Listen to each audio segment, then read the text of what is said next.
वक्फ board सुधारणा विधेयकाला लोकसभेत आणि राज्यसभेत दोन्ही ठिकाणी ते पास झालेलं आहे, बहुमताने पास झालेलं आहे आणि त्याच्यानंतर स्वाभाविकच ते राष्ट्रपतींकडे गेलं आणि माननीय राष्ट्रपतींची देखील त्याला मंजुरी मिळालेली आहे. मात्र त्यानंतर झारखंड म्हणा किंवा पश्चिम बंगाल म्हणा अशा काही राज्यांमध्ये तीव्र प्रतिक्रिया या सुधारणा विधेयकाला पास झालेल्या मंजुरी मिळालेल्याच्या विरोधात उमटलेल्या आहेत. त्याला विरोध झालेला आहे. काही ठिकाणी मुस्लिम संघटना काल परवापासूनच रस्त्यावरती उतरलेल्या आहेत. त्यांनी तीव्र आंदोलन केलेलं आहे. त्याच्या विरोधात AIMPLB ही जी संघटना आहे त्यांनी 7 जुलैला आंदोलनाची हाक देखील दिलेली आहे देशभरामध्ये. काही संघटना कोर्टामध्ये गेलेल्या आहेत आणि याच्यावरती मग स्वाभाविकच माध्यमांमध्ये, मग ते इलेक्ट्रॉनिक माध्यम असो, वृत्तपत्र असो किंवा आमच्यासारखे युट्यूबर्स असो, अनेक चर्चा सुरू झालेल्या आहेत. आणि मग त्या चर्चांमध्ये काही ठिकाणी ज्याला म्हणतात बाप दाखवण्याचा श्राद्ध कर अशा पद्धतीने, अशा स्टाईलने काही अँकर्सनी, काही वृत्त निवेदकांनी आकडेवारीसह आणि याच्यातली आनंदाची गोष्ट म्हणा किंवा कौतुकाची गोष्ट म्हणा, काही मुस्लिम संघटनांनी, काही मुस्लिम सुधारकांनी, काही मुस्लिम स्कॉलर्सनी त्यांनीच आकडेवारी देऊन हे सुधारणा विधेयक मंजूर होणं किती आवश्यक होतं हे दाखवलेलं आहे. आणि अशाच काही चर्चांमध्ये मग गरमागरमीच्या चर्चा होऊन त्या चर्चांची देखील चर्चा सुरू झालेली आहे. या संदर्भात आपण बोलणार आहोत, त्यामुळे हा व्हिडिओ शेवटपर्यंत बघा. ऑफिशियल अजय निकते हे तुमचं आवडतं युट्यूब चॅनल शेअर करा, सबस्क्राईब करा, लाईक करा, बेल आयकॉन नक्की दाबा, म्हणजे नवनवीन व्हिडिओची नोटिफिकेशन्स तुम्हाला मिळत जातील. तुम्हाला मी नेहमी विनंती करतोय की सबस्क्रिप्शन मला वाढवायचं आहे, त्यामुळे सबस्क्राईब करा. व्ह्यूअर्स माझे वाढत आहेत. माझ्या विनंतीला मानून मी असं एक माझ्या लक्षात आलेलं आहे की थोडं का होईना, ज्याला म्हणतो की slow study but sure subscribers वाढत आहेत. त्यामुळे हे चॅनल पुन्हा एकदा विनंती करतो, सबस्क्राईब नक्की करा आणि हा व्हिडिओ शेवटपर्यंत बघा. नमस्कार मित्रांनो, ऑफिशियल अजय निकतेमध्ये आपणा सर्वांचं स्वागत आहे. वक्फ बिल सुधारणा विधेयक पास झालं. मगाशी म्हटल्याप्रमाणे लोकसभेत, राज्यसभेत राष्ट्रपतींची देखील त्याला मंजुरी मिळालेली आहे. पण हे विधेयक पास झालं, हे बिल पास झालं तरी देखील त्याचं कवित्व अजून शिल्लक आहे. आणि या सुधारणा विधेयकामुळे किंवा या विधेयकातल्या सुधारणेमुळे ज्या चर्चा संपूर्ण देशपातळीवरती घडल्या, त्यामुळे काँग्रेस धार्जिण्या सरकारने स्वातंत्र्य मिळाल्यापासून मुस्लिम समाजाचं कशा प्रकारे तुष्टीकरण केलं या बाबतीतल्या काही गोष्टी पुन्हा एकदा समोर आलेल्या आहेत. त्या काय आहेत त्या आपण बघणार आहोत. आणि मग त्याच अनुषंगाने मी जे मगाशी म्हणालोय तसं की काही टीव्ही माध्यमांमध्ये, आणखी वृत्तपत्रांमध्ये देखील चर्चा घडल्या, बातम्या आल्या. रुबिका लियाकत या ज्या ख्यातनाम वृत्तनिवेदिका आहेत त्यांनी त्यातल्या एका चर्चेमध्ये कशा प्रकारे त्या स्वतः मुस्लिम असून हे विधेयक मंजूर होणं किती गरजेचं होतं आणि काँग्रेसने तुष्टीकरण कसं केलं आणि त्या संदर्भात बोलताना त्यांनी जी त्यांची बाजू मांडली, त्यांची जी पोटतिडीक त्याच्यामधनं दिसून आली, ते मी तुम्हाला दाखवणार आहे. तो व्हिडिओ देखील तुम्ही बघा. या चर्चेमध्ये, आपल्या व्हिडिओमध्ये, या आपल्या चर्चेमध्ये मी तुम्हाला तो दाखवणार आहे. काय झालं होतं, काँग्रेसने ते तुष्टीकरण कसं केलं ते आपण आता मुद्दामून इथे बघणार आहोत. मुळात आपण संविधानाकडे जाऊया. जे संविधानाची बाजू किंवा संविधानाच्या गोष्टी किंवा संविधानाच्या चर्चा जाणून बुजून काँग्रेसकडनं आणि महाराष्ट्रामध्ये बोलायचं झालं तर महाविकास आघाडीकडनं किंवा इंडिया आघाडीकडनं संपूर्ण देशपातळीवर संविधान बदलणार हे जे सारखं टुमणं वाजवलं जातं, तो नक्की काय प्रकारे संविधानाच्या प्रस्तावनेमध्ये डॉक्टर आंबेडकरांनी आणखीन डॉक्टर राजेंद्र प्रसादांनी काय म्हटलं होतं ते इथे आपण बघणार आहोत. आणि त्याच्यामध्ये कुठले शब्द नव्हते, ते कसे घुसडले गेले त्याकडे देखील मी तुमचं लक्ष वेधणार आहे. जे संविधान किंवा जी राज्यघटना अस्तित्वात आली, जी आदरणीय डॉक्टर बाबासाहेब आंबेडकरांनी, आणखीन डॉक्टर राजेंद्र प्रसाद यांच्यासारख्या थोर विद्वानांनी ती लिहिली होती, त्या संविधानाच्या प्रस्तावनेमध्ये धर्मनिरपेक्षता हा शब्द कुठेही नव्हता. हे लक्षात घ्या. तो त्यांनी वापरला देखील नव्हता. त्यांना ते आवश्यक देखील वाटलं नव्हतं. याचं कारण संविधानातील प्रत्येक पानावर प्रत्येक धर्माला समानतेचा हक्क दिला आहे, अधिकार दिला आहे असं त्यांनी त्याच्यामध्ये म्हटलं होतं, नमूद केलं होतं. मात्र जेव्हा इमर्जन्सी लादली गेली आणि इंदिराजींनी, तेव्हा तत्कालीन पंतप्रधान माननीय इंदिराजी गांधी यांनी लोकतंत्र संपवलं असा जो त्यांच्यावरती आरोप केला जातो आणि जो सत्य आहे त्याला धक्का दिला, त्या संविधानाला धक्का दिला आणि त्याच्यात अभिव्यक्ती स्वातंत्र्याचा गळा घोटल्यानंतर इंदिराजींनी त्या संविधानामध्ये किंवा त्या राज्यघटनेमध्ये इंदिरा सरकारनी धर्मनिरपेक्षता सेक्युलरिझम हा शब्द घुसडला, जोडला आणि अनुच्छेद 44चा जो भाग आहे, अनुच्छेद 44चा भाग 4 मध्ये जो युनिफॉर्म सिव्हिल कोड असं स्पष्टपणे म्हटलेलं आहे आणि संपूर्ण देशभरामध्ये एकच समान नागरिक संहिता वापरली जावी हे त्याच्यामध्ये मुद्दामून नमूद करण्यात आलेलं आहे.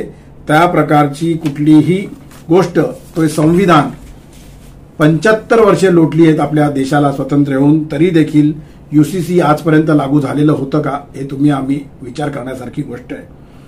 23 एप्रिलला म्हणजे थोडक्यात काय, तुष्टीकरण, काँग्रेसनी केलेलं तुष्टीकरण हे इंदिराजींनी जेव्हा सुरुवात केली आणि जो सेक्युलरिझम शब्द त्याच्यामध्ये घुसडला, त्यांनी इंदिराजींनी जेव्हा इमर्जन्सी लादल्यानंतर जो संविधानामध्ये सेक्युलरिझम धर्मनिरपेक्षता हा जो शब्द घुसडला गेलाय, तो का घुसडला गेला, कुठल्या पर्टिक्युलर धर्माचं, स्पष्टच बोलायचं झालं तर मुस्लिम धर्माचं लांगुल चालन करण्यासाठी, तुष्टीकरण करण्यासाठी, त्यांना खुश करण्यासाठी, त्यांच्या मतांवरती डोळा ठेवण्यासाठी, ती एक गठ्ठा मतं स्वतःकडे वळवावीत म्हणून या तुष्टीकरणाची सुरुवात तेव्हा झाली होती. हे तुष्टीकरण होतं.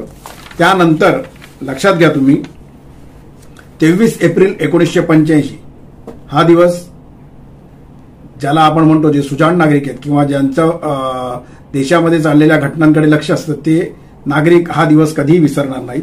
23 एप्रिल 1985ला सर्वोच्च न्यायालयाने शहाबानू खटल्यामध्ये एक ऐतिहासिक निर्णय दिला होता. मात्र त्याला न जुमानता तत्कालीन पंतप्रधान, काँग्रेसचे तत्कालीन पंतप्रधान राजीव गांधी यांनी देखील मनमानी केली, त्यांच्या सरकारने देखील मनमानी केली. सर्वोच्च न्यायालयाचा निर्णय धुडकावला, संसदेमध्ये नवीन कायदा आणला आणि तो निर्णय बदलला. सर्वोच्च न्यायालयाने दिलेला शहाबानू प्रकरणातला निर्णय बदलला, तो फेटाळला आणि मुस्लिम भगिनींवरती अन्याय केला असं म्हणायला हरकत नाही. हरकत नाही म्हणण्यापेक्षा ते वस्तुस्थिती आहे, त्यांच्यावरती अन्यायच केला गेला. त्यांच्या पतीला सर्वोच्च न्यायालयाने, मोहम्मद अहमद खान हे शहाबानूंचे पती होते, त्यांना सांगण्यात आलं होतं की त्यांना गुजारा भत्ता, त्यांना उदरनिर्वाह भत्ता देण्यात यावा असा त्या प्रकरणामध्ये निर्णय सर्वोच्च न्यायालयाने दिला होता. तो निर्णय बदलायला लावला. शहाबानू प्रकरणाचा संपूर्ण निर्णय राजीव गांधी सरकारने, काँग्रेसच्या सरकारने बदलायला लावला आणि तिथे पुन्हा एकदा मुस्लिम समाजाचं, मुस्लिम धर्माचं लांगुल चालन, तुष्टीकरण केलं गेलं. ही दुसरी घटना होती. त्यानंतर लक्षात घ्या तुम्ही, तर आपण ज्याला म्हणतो युनिफॉर्म सिव्हिल कोड असं असताना जम्मू काश्मीरमध्ये 370 कलम होतं, तिथे आरक्षण लागू होत नव्हतं, संसदेमधले कुठलेही निर्णय, कुठलाही ठराव तिथे बंधनकारक नव्हता. 52 वर्ष सत्ता उपभोगत असताना काँग्रेसनी चुकूनही एकाही शब्दांनी किंवा एखाद्या कुठल्याही त्यांच्या कृतींनी असं दाखवून दिलं नाही की हे 370 कलम रद्द करणं आवश्यक आहे, कारण समान नागरी कायदा तिथे लागू झाला पाहिजे. का नाही केलं हे सगळं? याचं कारण तुष्टीकरण. इथे देखील काँग्रेसनी मतांवरती डोळा ठेवत मुस्लिम समाजाच्या, मुस्लिम धर्माच्या, मुस्लिम मतदारांवरती, एक गटा मतदानावरती डोळा ठेवून त्यांचं तुष्टीकरण केलं. हे तुष्टीकरणाचा आणखीन एक भाग होता. त्यानंतर आणखीन गाजलेली आणखीन एक गोष्ट म्हणजे ट्रिपल तलाक. ट्रिपल तलाक या कुप्रथेमुळे मुस्लिम भगिनींना जो अन्याय, अत्याचार सहन करावा लागत होता, त्यांच्या धर्मामध्ये जो ट्रिपल तलाकचा जो प्रकार आहे, त्यामुळे एखाद्या मुस्लिम पुरुषाच्या मनात कधी आलं तर तो अक्षरशः तलाक तलाक तलाक असं 3दा बोलला की त्या मुस्लिम भगिनीला तलाक दिला जायचा. तिचा कोणीही वाली उरायचा नाही, त्याला विचारण्याची कोणाची धमक नसायची. मुस्लिम धर्मातल्या लोकांना, मुस्लिम धर्मातल्या पुरुषांना आपल्याकडचा कायदा लागू होत नव्हता आणि म्हणून ट्रिपल तलाक ते कुठेही बसून देऊ शकत होते. पण 54 वर्ष काँग्रेसने ही प्रथा मोडीत काढण्याचा कधी प्रयत्न केला नाही. हा देखील एक तुष्टीकरणाचाच भाग होता, हे इथे आपण लक्षात घेतलं पाहिजे. आणि म्हणूनच या सगळ्या गोष्टी गेल्या 3-4 दिवस ज्या चर्चा सुरू आहेत त्याच्यामध्ये प्रामुख्याने पुन्हा एकदा लक्षात आले आहेत. हे कोणाला माहीत नव्हतं अशातला भाग नाहीये, पण त्या पुन्हा एकदा लक्षात आलेल्या आहेत. आणि म्हणून वक्फ बोर्ड सुधारणा, जेव्हा आता हे जे सुधारणा विधेयक आलं त्याच्या चर्चेच्या अनुषंगाने या सगळ्या गोष्टी पुन्हा एकदा देशाच्या समोर आलेल्या आहेत. काँग्रेसनी सातत्याने मुस्लिम धर्माचं, मुस्लिम मतांसाठी कसं तुष्टीकरण केलं, कसलं लांगुल चालन केलं, हे तुमच्या आमच्या सगळ्यांच्या लक्षात येण्यासाठी हा व्हिडिओ आपण आज बनवलेला आहे. हे तुमच्या ज्याला म्हणता येईल की हे लोकांसमोर, प्रेक्षकांसमोर जावं म्हणून हा व्हिडिओ मी मुद्दाम बनवलेला आहे. आणि आता आपण वक्फ बोर्डचा जो विधेयक सुधारणा झाले त्याच्या संदर्भात बोलूया. वक्फ बोर्डमध्ये 2013 साली अमेंडमेंट करण्यात आली होती, जी मी मागच्या व्हिडिओमध्ये देखील म्हटली होती. आणि त्या अनुषंगाने त्या अमेंडमेंटमुळे त्या कलम 40 जो होता त्याच्यामधला वक्फ बिलामधला त्याला आणखीन बळकटी देण्यात आली, आणखीन ते ताकदवंत बनवण्यात आलं. आणि त्यामुळे कुठल्याही संपत्तीवरती वक्फ बोर्डांनी जर का नजर ठेवली, वक्फ बोर्ड म्हणाला की ही संपत्ती आमची आहे, तर ती संपत्ती वक्फ बोर्डाच्या नावे होत होती आणि ती संपत्ती वक्फ बोर्डाची आहे म्हणून जाहीर केली जाऊ शकत होती. हा एक आणखीन तुष्टीकरणाचाच भाग होता. आणि हा तुष्टीकरणाचा भाग का होता, तर मुस्लिम मतदान एक गठ्ठा काँग्रेसला मिळावं म्हणून हे तुष्टीकरण जाणून बुजून केलं जात होतं, सातत्याने केलं जात होतं. आणि याच तुष्टीकरणाला छेद देण्यासाठी आज आपण ही चर्चा जी करतोय वक्फ सुधारणा विधेयकावरची, हे वक्फ बिलची सुधारणा का करण्यात आली त्याचं हे कारण आहे. आजपर्यंत जवळपास 2013 पासून 12 वर्षामध्ये सुमारे 12,500 वादग्रस्त निर्णय वक्फ बोर्डाकडनं घेण्यात आलेले आहेत. आणि त्याच्यातली आश्चर्याची गोष्ट म्हणजे या 12,500 मधले निम्म्याहून जास्त निर्णय जे आहेत ते मुस्लिम समाजाने, मुस्लिम बांधवांनीच वक्फ बोर्डाच्या विरोधामध्ये त्याच्यामध्ये कोर्टात केसेस केलेले आहेत. हे इथे आपण लक्षात घेतलं पाहिजे. यामुळे मुस्लिम समाजाचं जे नुकसान होत गेलेलं आहे, नुकसान काय झालेलं आहे त्याकडे देखील मी तुमचं मागच्या व्हिडिओत देखील लक्ष वेधलं होतं. आता मी ते तुम्हाला पुन्हा सांगतो. आणि ते का लक्षात आलं, कारण 2006 साली सच्चर आयोगाचा जो रिपोर्ट आला, त्या सच्चर आयोगाच्या रिपोर्टमध्ये जे स्पष्टपणे म्हटलं होतं ते वाचल्यानंतर काँग्रेसने केवळ मुस्लिम धर्माच्या ठेकेदारांना खुश करण्यासाठी वर्षानुवर्ष तुष्टीकरण केलं होतं, हे आपल्या लक्षात येतं. हे इथे तुम्ही नीट समजून घ्या. जो 2006 साली रिपोर्ट आला सच्चर आयोगाचा, त्यामध्ये काय म्हटलं होतं की काँग्रेसच्या राजवटीमध्ये मुस्लिम समाजाची काय हालत झाली होती हे त्याच्यामध्ये दाखवण्यात आलं होतं, आकडेवारीनुसार दाखवण्यात आलं होतं. त्या रिपोर्टमध्ये असं म्हटलं नव्हतं की काँग्रेसच्या राजवटीमुळे झालं, पण ते जे मी नेहमी म्हणतो की जे सुजाण प्रेक्षक आहेत त्यांना हे लक्षात येतं. त्या सच्चर रिपोर्टमध्ये जे म्हटलंय आणि त्याच्या आधी कोणाची राजवट होती आणि त्यामुळे ही वेळ मुस्लिम बांधवांवरती कशी आली होती हे लक्षात येण्यामध्ये आपल्याला कुठलीच अडचण निर्माण होत नाही. कारण त्यामध्ये त्या सच्चर आयोगाच्या रिपोर्टमध्ये पूर्णपणे जो लेखाजोखा मांडला गेलेला आहे ना, तो बघा तुम्ही, तो लक्षात घ्या तुम्ही. त्यांनी असं म्हटलेलं आहे की जेमतेम 50% मुलं 10वी पर्यंतचं शिक्षण मुस्लिम समाजातली घेऊ शकत होती. हा 2006चा रिपोर्ट आहे, त्याच्यामधलं मी सांगतोय.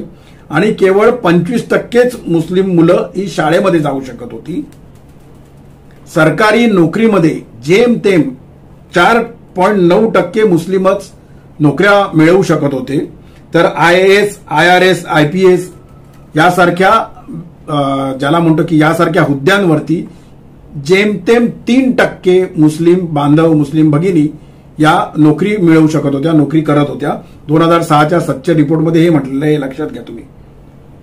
62.2% मुस्लिम बांधवांकडे, मुस्लिम समाजातल्या लोकांकडे तोपर्यंत स्वतःच्या मालकीच्या जमिनी देखील नव्हत्या. आणि हे सगळं कशामुळे होतं, काँग्रेसने जे तुष्टीकरण केलं होतं, काँग्रेसने जे लांगुल चालन केलं होतं, त्यामुळे त्या समाजातले काही ठराविकच ठेकेदार जे होते, ज्यांनी गरीब मुस्लिमांना, ज्यांना आपण म्हणतो की पसमंदा मुस्लिमांना, ज्याला म्हणता येईल की त्यांची पिळवणूक केली होती, आर्थिक पिळवणूक केली होती, सामाजिक पिळवणूक केली होती आणि त्यांना इमोशनल ब्लॅकमेल केलं जात होतं, त्यांना भीती दाखवली जात होती हिंदू समाजाची. आणि हे तुष्टीकरण त्यामुळे चालू राहिलं होतं, हे लांगुल चलन त्यामुळे चालू राहिलं होतं. आणि म्हणून सच्चर आयोगामध्ये आलेले जे आकडेवारी आहे त्याकडे मी तुमचं लक्ष वेधलेलं आहे.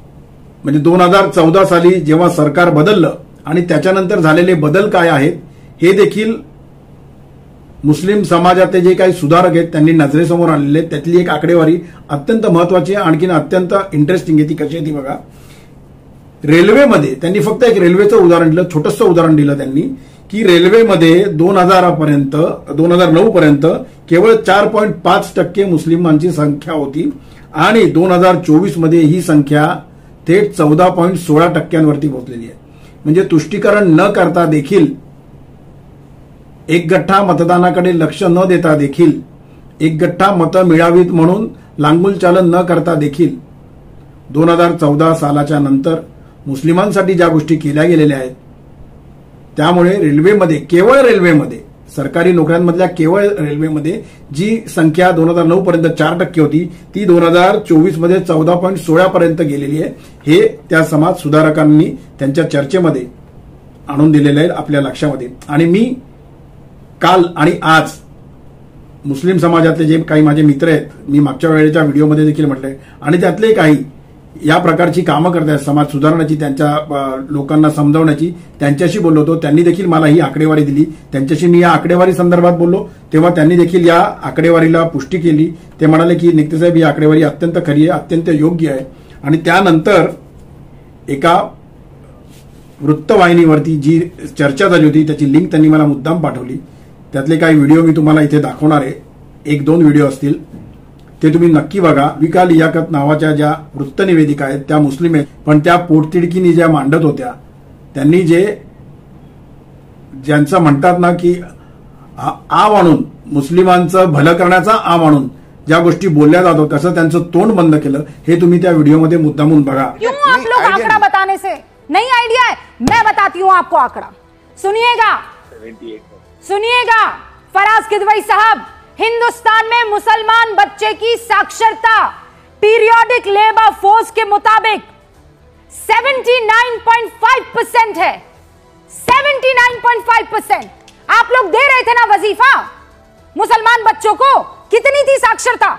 59.1%. और आज है 79.5%. व्हाट इज मोर इंपॉर्टेंट, बच्चों की पढ़ाई लिखाई या पता नहीं वो वजीफा जा कहा रहा है? वो ये बताइए मुझे, क्या इंपॉर्टेंट है? अब आप चौंके हैं कि नहीं चौंके इस बात को लेकर? और जब तक देश में अल्पसंख्यक संतुष्ट नहीं होगा हम प्रोसेस नहीं कर सकते. अरे तो आप संतुष्ट होने नहीं देते हैं ना, प्रॉब्लम ये ना फराज भाई, आप डराते रहते हैं.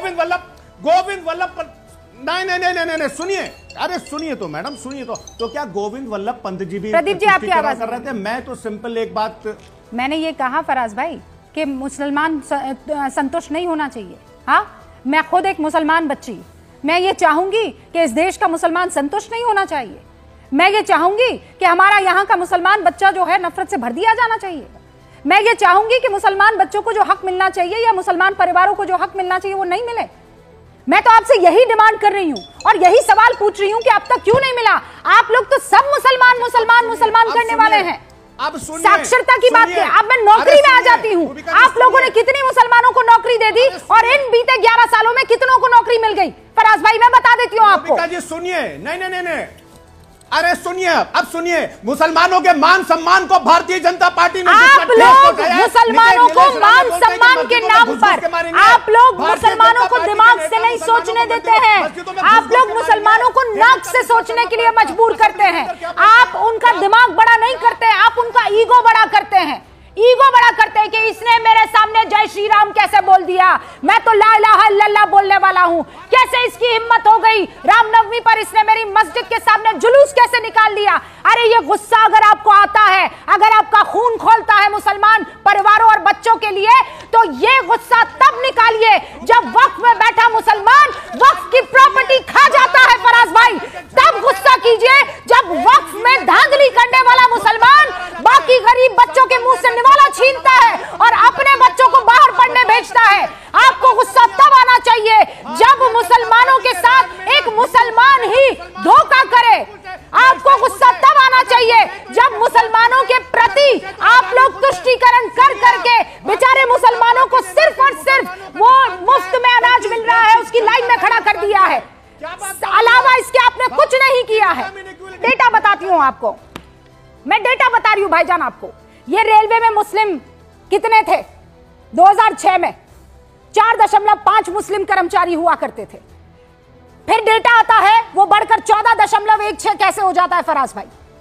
मुसलमानों का ये डेटा बदल कैसे गया इन 11 सालों में? छोटा मोटा परसेंटेज नहीं बदला है, 14.16%. मैं तो चाहती हूं ये आंकड़ा और बढ़े. लेकिन आप लोग जब मजे में मुसलमानों को इफ्तार पार्टियां दे रहे थे तब रेलवे में मुसलमानों की नौकरी का परसेंटेज था 4.5%. और आज जब आप कह रहे हैं मुसलमान डरा हुआ है तब रेलवे में 14.16 मुस्लिम कर्मचारी हैं. 2023-24 का आंकड़ा है. और इसीलिए राजीव रंजन जी एक तरफ होती है डर की राजनीति, दूसरी तरफ होती है काम की राजनीति।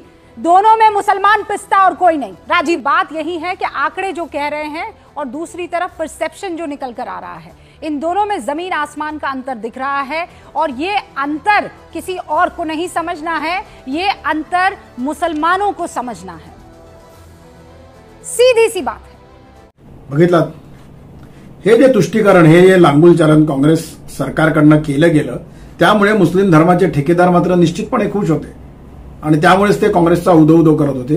पण मुस्लिम समाजाचं प्रचंड मोठ्या प्रमाणावरती नुकसान झालं आणि त्याला कारणीभूत हे जे धर्माचे ठेकेदार होते, काँग्रेसचं लांगुल चालन होतं, त्याचप्रमाणे वक्फमध्ये जे बसले होते त्यांनी काय करायला पाहिजे होतं, त्यांच्याकडनं काय अपेक्षा होत्या, तर वक्फच्या माध्यमातून त्यांनी वसतिगृह बांधणं अपेक्षित होतं, आश्रमशाळा बांधणं अपेक्षित होतं, अनाथाश्रम बांधणं अपेक्षित होतं, नोकरी धंद्यासाठी काही आर्थिक मदत लागणार असेल मुस्लिम बांधवांना भगिनींना तर ते देणं अपेक्षित होतं, रुग्णालय बांधणं अपेक्षित होतं, त्यानंतर शाळा, कॉलेजेस, मदरसे ज्यांचं अत्याधुनिकीकरण करून त्यामधल्या ज्या शिक्षणाच्या ज्या संधी होत्या त्या त्यांनी मॉडर्नायझेशन त्यांचं करणं अपेक्षित होतं। हे त्यांनी आज मला जे मी त्यांच्याशी बोललो होते मला सांगत होते, पण ते मात्र केलं गेलं नाही। केवळ त्या जमिनी कशा लाटता येतील, त्याच्यावरती मोठमोठ्या इमारती, मोठे मोठे इमले कसे बांधता येतील, मॉल्स कसे बांधता येतील याच्याकडेच या मुस्लिम धर्माच्या काही ठेकेदारांनी लक्ष घातलं, वक्फ बोर्डावरती असणाऱ्या काही पदाधिकाऱ्यांनी लक्ष घातलं आणि त्या प्रकारे त्या जमिनी लाटल्या गेल्या। मात्र पसमंदा मुस्लिम, गरीब मुस्लिम बंधू भगिनींना कुठल्याही प्रकारची मदत या वक्फ बोर्डाच्या माध्यमातून करण्यात आलेली नाही। आणि आता जे विधेयक मंजूर झालेले त्यासाठी केंद्र सरकारने काही गेल्या 2-3 दिवसांमध्ये पावलं उचललेली आहेत आणि ते काय करणार आहेत ते तुम्ही लक्षात घ्या, ते मी तुम्हाला सांगतो। केंद्र सरकार 3 कमिटी केंद्र सरकारने स्थापन केलेल्या आहेत आणि या 3 कमिटी या बिलामध्ये जी झालेली सुधारणा आहे त्याच्यामुळे मुस्लिम समाजाचा कसा फायदा होणार आहे ते मुस्लिम समाजापर्यंत पोहोचवणार आहे। त्यासाठी ते मुस्लिम समाजाच्या धर्मगुरूंची मदत घेणार आहे, कलाकारांची मदत घेणार आहे, शिक्षण क्षेत्रातल्या धुरीणांची मदत घेणार आहे, वकिलांची मदत घेणार आहे, डॉक्टर्सची मदत घेणार आहे, सीएनची मदत घेणार आहे, ज्या महिला समाजसेविका मुस्लिम बांधवांमध्ये भगिनींमध्ये काम करतात त्यांची मदत घेणार आहे। त्याचबरोबरीने सर्वात महत्त्वाचं ख्रिश्चन समाजातले जे काही धुरीण आहेत त्यांची मदत देखील यासाठी हे सुधारणा विधेयक काय आहे ते पोचवावं, नीट व्यवस्थित खालपर्यंत प्रत्येकाला कळावं यासाठी त्यांची देखील मदत घेतली जाणार आहे। मुस्लिम भगिनींचे वेगवेगळी मंडळं तयार करून त्यांची मदत घेतली जाणार आहे। विविध बैठका जिल्हास्तरीय आणि मंडलस्तरीय त्यांनी स्थापलेल्या आहेत त्या घेतल्या जाणार आहेत। जिल्हास्तरीय स्कॉलर्सच्या बैठका घेतल्या जाणार आहेत। त्यांनी असं ठरवलेलं आहे कमिटीने केंद्र सरकारच्या की घरोघरी जाऊन याचा प्रचार केला जाणार आहे, डिजिटल प्रचार केला जाणार आहे। 15 ते 17 विविध राज्यांमध्ये 15 एप्रिल ते 17 एप्रिल विविध राज्यांमध्ये सेमिनार घेतले जाणार आहेत। तर 10 एप्रिल ते 6 मे मध्ये केंद्र सरकारने या स्थापन केलेल्या ज्या 3 कमिटी आहेत त्या विविध राज्यांचा दौरा करून मुस्लिम समाजाच्या शेवटच्या घटकापर्यंत पोहोचून हे सुधारणा विधेयक किती महत्त्वाचं आहे ते त्यांच्यापर्यंत पोहोचवणार आहे। त्याच जोडीने यामुळे कुठल्या प्रकारचं नुकसान आजपर्यंत झालं ते देखील आकडेवारीसह त्यांच्यासमोर मांडणार आहे। एक लक्षात घ्या मित्रांनो, वक्फ बिल आलं म्हणजे सुधारणा विधेयक आलं आणि त्या अनुषंगाने ज्या चर्चा झाल्या त्याच्यामुळे काँग्रेस आणि काँग्रेस धार्जिणी जी इतर त्यांच्या काँग्रेसचे जे मित्रपक्ष होते त्या सरकारांनी लांगुल चालन कसं केलं आणि या समाजाची एक गठ्ठा मतदानाकडे केवळ लक्ष दिलं, पण त्यांचं स्वतःचं त्या समाजाचं नुकसान किती केलं या संदर्भातला आजचा हा व्हिडिओ होता। मी तुम्हाला जे म्हटलं मगाशी आणि जे माझं थंबनेल आहे की रुबिका लियाकत या स्वतः मुस्लिम आहेत पण त्यांनी पोटतिडकीने त्यांची जी काही बाजू मांडली ती आपण आज या व्हिडिओतनं बघितली। आजचा व्हिडिओ हा केवळ वक्फ बिल सुधारणा विधेयक, एक मुस्लिम समाजातलीच एक भगिनी, एक वृत्तनिवेदिका, माध्यमांमध्ये काम करणारी एक कर्मचारी, एक माध्यमकर्मी त्यांनी स्वतःची बाजू कशी मांडली यापुरताच मर्यादित होता। आजचा व्हिडिओ तुम्हाला कसा वाटला ते मला तुम्ही व्हॉट्सअपच्या माध्यमातून कळवा, कमेंटच्या माध्यमातून कळवा। ऑफिशियल अजय निकते हे यूट्यूब चॅनल शेअर करायला, सबस्क्राईब करायला आणि लाईक करायला विसरू नका। बेल आयकॉन नक्की दाबा म्हणजे नवनवीन व्हिडिओची नोटिफिकेशन्स तुम्हाला मिळत जातील। पुन्हा एकदा विनंती करतो, व्ह्यूवर्स वाढतायत आणि माझ्या विनंतीनंतर तुम्हाला खरं धन्यवाद दिले पाहिजेत. माझे सबस्क्रिप्शन देखील थोडं थोडं वाढतंय, मगाशी मी म्हटलंय त्याप्रमाणे, पण ते सबस्क्रिप्शन आणखीन वाढलं पाहिजे. त्यामुळे सबस्क्राईब करा. व्हिडिओ आवडला असेल तर तुमच्या मित्रमंडळींना, नातेवाईकांना, इतर ग्रुप्समध्ये तो फॉरवर्ड करा. आवडला नसेल तर याच्यात काय सुधारणा हवी हे मला तुम्ही व्हॉट्सअपच्या माध्यमातून कळवा, कमेंटच्या माध्यमातून कळवा. तुमच्या कमेंट्सची आणि तुमच्या सूचनांची मी नेहमी वाट बघत असतो, त्यामुळे ते नक्की करा. आणि पुन्हा एकदा विनंती करतो, ऑफिशियल अजय निकते हे यूट्यूब चॅनल सबस्क्राईब करा. तोपर्यंत आपली रजा घेतो. धन्यवाद.